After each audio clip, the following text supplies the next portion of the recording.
Samantala, alamin natin ang update. Nandiyan na ba si Miss Left? Andyan. Alamin muna natin ang update mula sa Malacanang. Nandiyan sa iyo, Laki Romel. Ito, Ayan. balita mula sa palasyo ng Malacanang. Aba, ang seguridad sa palasyo, hinigpitan. Alamin natin ang iba pang detalye. RH number 14, Lep Narciso. Marilep, magandang umaga. Good morning, Romel at Sister L. Mas hinigpitan pa ang seguridad sa Malacanang kasunod ng abanta ni Vice President Sara Duterte laban kina Pangulong Ferdinand Marcos Jr. at First Lady Liza Araneta Marcos.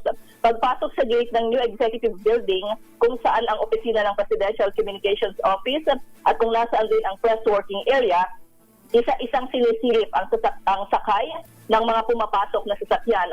Ito'y kahit pa mayroong car pass ang sasakyan, nang ibig sabihin ang mga ito ay dati na o regular na nagpupunta sa palasyo. Maging ang compartments ng sasakyan ay ini-inspeksyon ng mga miyembro ng Presidential Security Command. Ganito rin ang ginagawa sa U-box ng mga motorsiklo. Sabi ng nagbabantay na PSC, naka-red alert sila ngayon. Sa unang pahayag ng PSC, sinabing nagtaas sila ng security protocols at itinuturing na usapin ng national security ang anumang banta sa First Family. Romel? Maraming salamat, Maring Lep Narciso.